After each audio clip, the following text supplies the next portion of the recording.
Hey everyone, welcome back to the channel. I am starting a series of videos and it's basically going to be a commentary. I may get a couple of guests to join each episode that I do create here, but I'm going to be creating commentary on the new Star Trek content that is coming out to CBS All Access. As you can see, I have Star Trek Lower Decks here. It is coming out to CBS All Access on August 6th.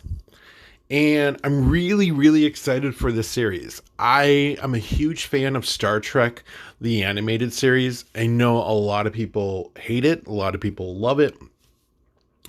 However, I think this is just I love the concept of this show. So the concept of Lower Decks, as you probably have heard, is it's a show that is going to basically be talking about the crew from the lower decks. These are not the senior staff members.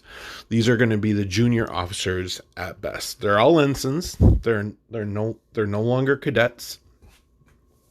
But the show is going to be discussing some of the senior staff members. A lot of these ensigns are going to be working with those senior officers, and so it kind of gives you an idea of what the show is going to be about. So the first thing is the premise of the show states that Star Trek Lower Decks focuses on the support crew serving one of Starfleet's least important ships in the year 2380. And so that kind of gives you an idea of what they're going to be doing. They're not the crew that is going to make first contact. They are the crew that is going to make second contact. So they're probably going to be the ones sending in those medical supplies that the Enterprise may have, encountered a race who has an illness, and they're the ones who are going to be delivering it while the flagship goes off and meets another first contact. The interesting thing about the show is Mike McMahon. He is the head writer of Rick and Morty, and he is writing the episodes of Star Trek Lower Decks. And so one article I read was, don't expect Rick and Morty, but the more I started reading into it, the more I was expecting Rick and Morty.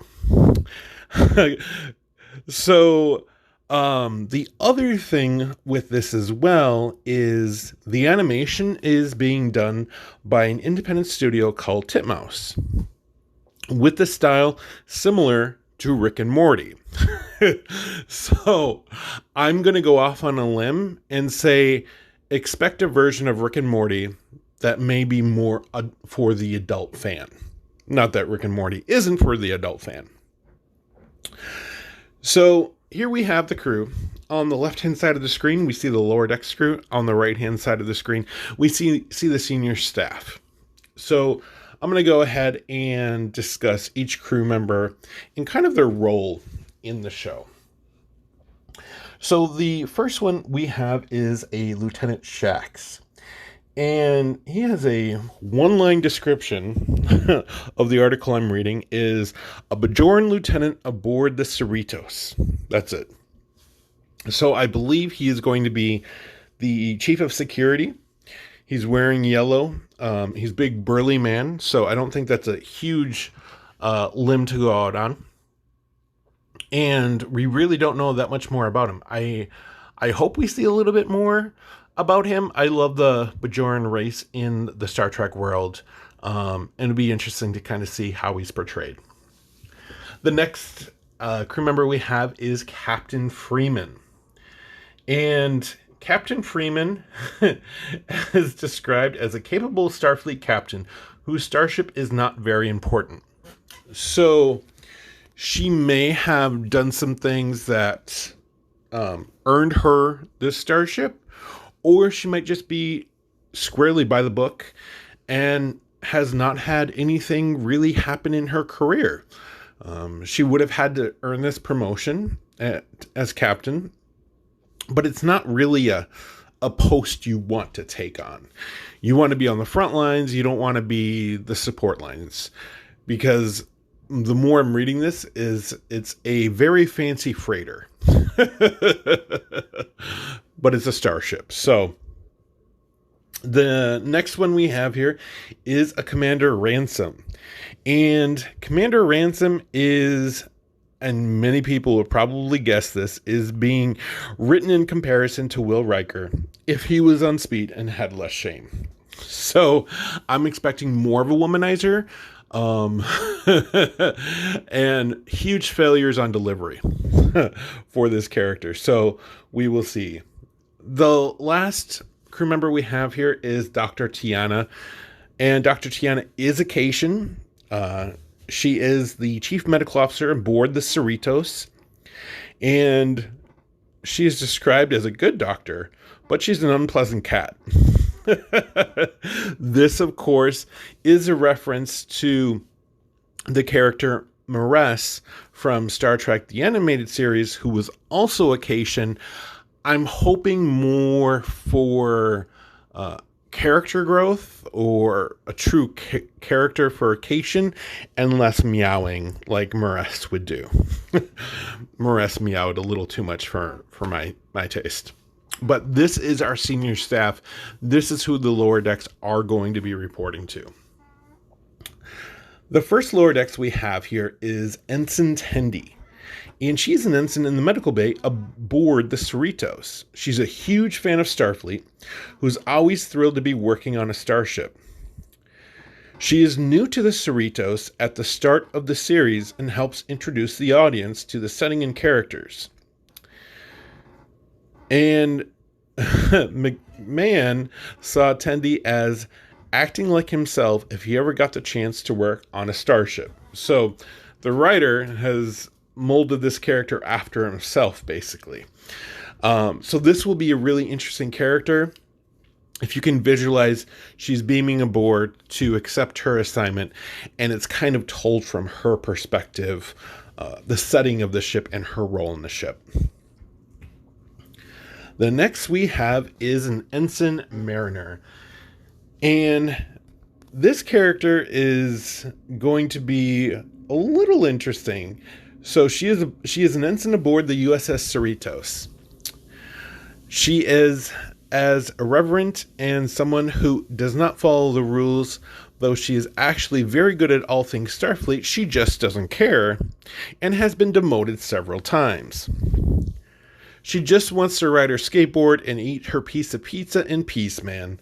So this character is truly apathetic about everything regarding Starfleet.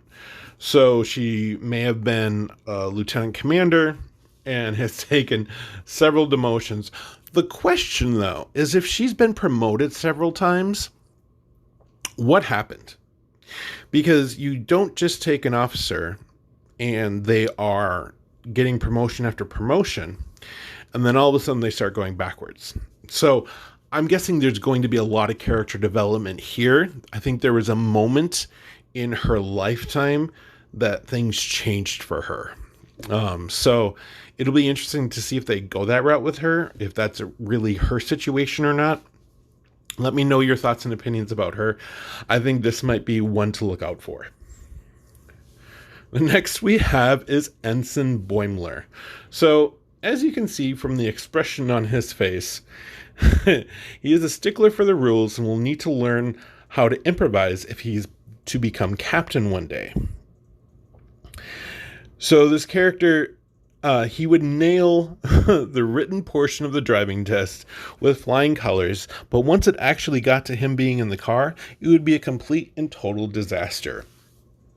So Boimler might be a very fresh out of the academy, just promoted to ensign, and really nervous. He likes science theory, but not science fact or science practice. So this is another character that I kind of like. I think a lot of fans can identify with him, which is going to be a really cool thing. I think a lot of people feel uncomfortable being in their own skin and will be able to identify with Ensign Boimler.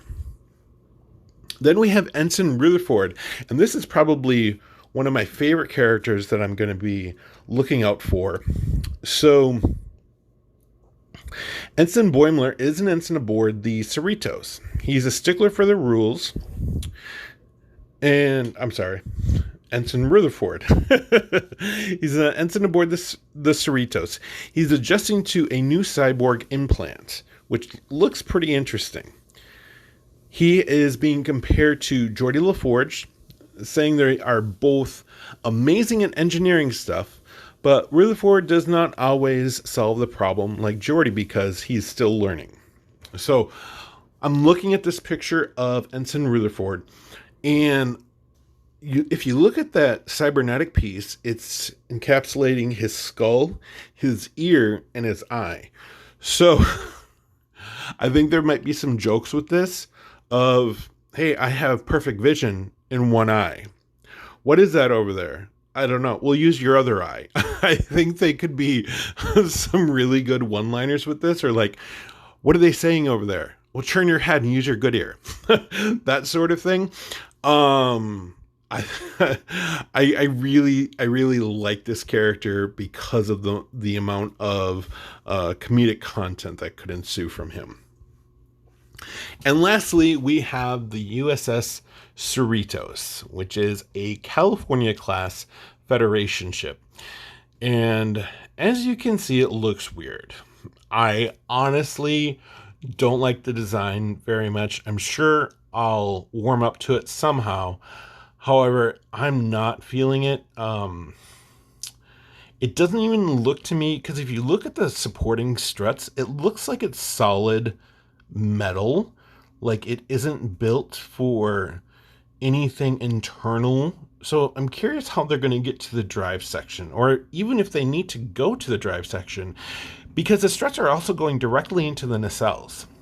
And people usually don't walk through nacelles to get to a drive section. So I think this design is a little weird. Some people have said that it's a possible warp sled, which means it carries the saucer section and then the saucer detaches to land or whatever it's going to do. So, yeah, it doesn't even look like it has any weapon systems on the drive section. So we will definitely see what this ship is going to be doing. But other than that, I'm really looking forward to this show.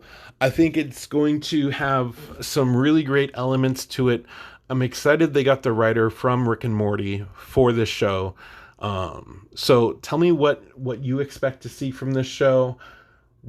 Are you looking forward to it? Or does it look like a horrible Star Trek series to you? Just your general thoughts. Thank you guys so much for watching. Take care, and I'll talk to you later.